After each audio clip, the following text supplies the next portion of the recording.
So I got saved in April of 2023, and what made me realize that I needed Jesus was I grew up in church and I went to church on Sundays, and I believed in God and I believed in Jesus, but as I got older, I kind of got away from the church and I got away from God entirely, and I was just out in the world and lost.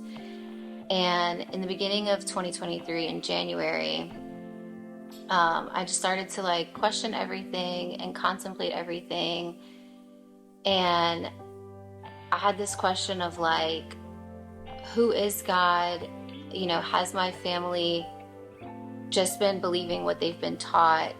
Or, is there truth in it? So I didn't know. And so I decided for myself that I was gonna like figure it out, and I was gonna like do the research and like try to find out for myself.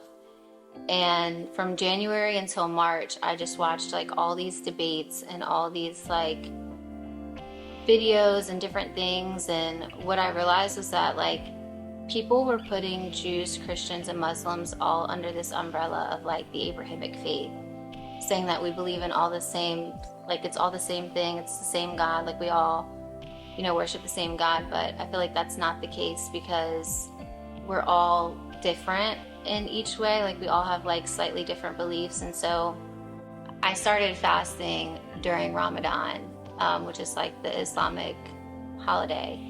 And I had this question for God. I was like, God, I don't know, like Jesus, I don't know if you're God or if you're a prophet, but I need you to show me, because I can't do this on my own. Like I couldn't, after all of the different things that I was watching, I couldn't come to a conclusion on my own of like who Jesus was, like if he was God himself or if he was a prophet. And so I was like, God, I need your help. And so I started fasting because I like really was desperate and I wanted God's attention of like, I need to know the truth. Like I need to know who you are.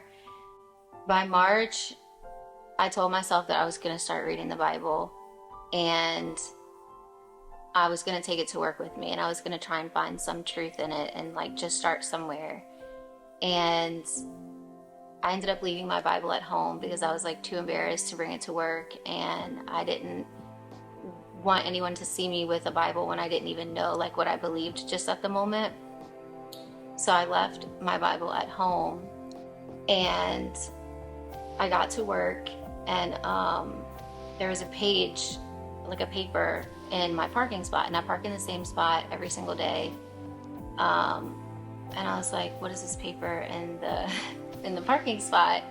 And so I get out of my car and I pick up the paper, and it's a page from the Bible. More specifically, it's a page from the Gospel of John. And I just remember like laughing, because I was like, okay, God, like what are you trying to show me? And so I read the page, and I kept it because like this is my testimony, this piece of paper right here. But I read it and front and back, and I got to John chapter 14 verse 6, and Jesus is speaking, and he says, I am the way, I am the truth, and I am the life. No one comes to the Father except through me. And I just remember thinking like, wow, like the question that I had for myself, the question that I had for Jesus, like he answered me. And I was like, this is just too specific to be a coincidence. Like it was just too specific. Like out of all the pages in the Bible, out of all the pages, out of all the books, like my job is right next to like a Barnes and Noble.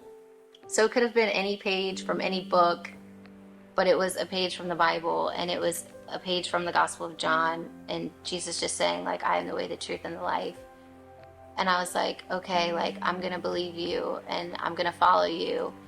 And so I went home and I started reading like the entire Gospel of John and just the other Gospels as well. 2 weeks after that, I had a dream, and I was like in heaven, and it was like bright all around. There was like nothing as far as the eye could see. It was just like bright everywhere. And there was just this golden podium in front of me, like just pure gold, like a judge would stand in front of a podium. And I'm just like looking all around, and it's just me there, and there's this like gold podium. And I heard a voice come from behind the podium. It was so loud, and I knew it was God speaking. And when he spoke, it just like shook the heavens. Like it was so loud.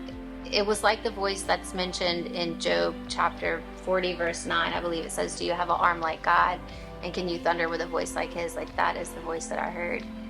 And he said, "I'm coming back. I'm coming back. I'm coming back."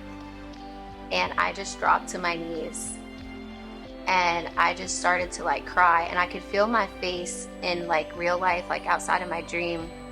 I could feel my face as if I was crying, and I just woke up from the dream. And I could like still hear him in my ears, like loudly. And I was like, I just started to like repent immediately. And I was like, "I'm so sorry." Like I was terrified because I didn't know what else he was going to say after that. Like he was saying he was coming back, and I didn't know what he was going to say after that. And so I was like very terrified. And so, yeah, after I had the dream, I woke up and I just was like asking God to forgive me of all my sins. And like, I was just so thankful in that moment that like he saved me and like met me where I was and like put that Bible page there for me to like, I don't know, it's just like, he really is who he says he is. Like he loves you, he cares for you, he wants you to know him. And like, yeah.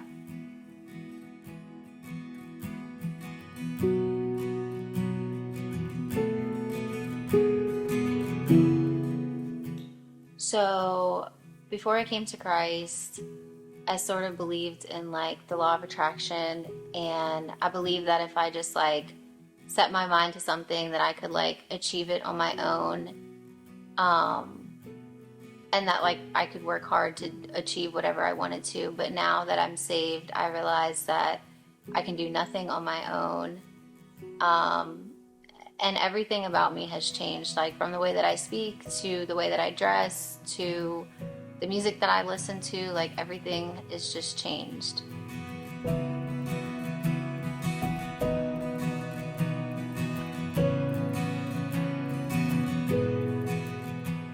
So to the non-believer, I say study the crucifixion, study the Gospels, and if Jesus really died and rose again 3 days on the cross, then he is who he says he is, and he's worth believing in. In Matthew chapter 7, verse 7 through 8, Jesus says, "Ask and it will be given to you, seek and you will find, knock and the door will be open to you." So I promise that if you seek the Lord with all your heart, soul, and might, that you will find him and that the door will be opened for you and that you will have the answers that you're looking for if you just seek him out.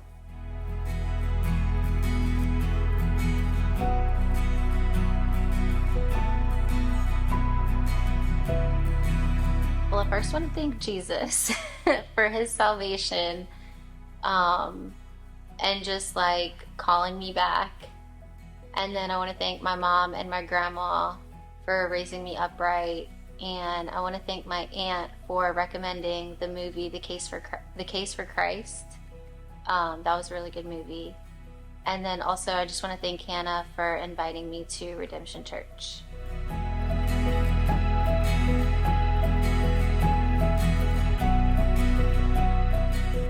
Just that I would be obedient to everything that God calls me to do, and to just have that like childlike faith.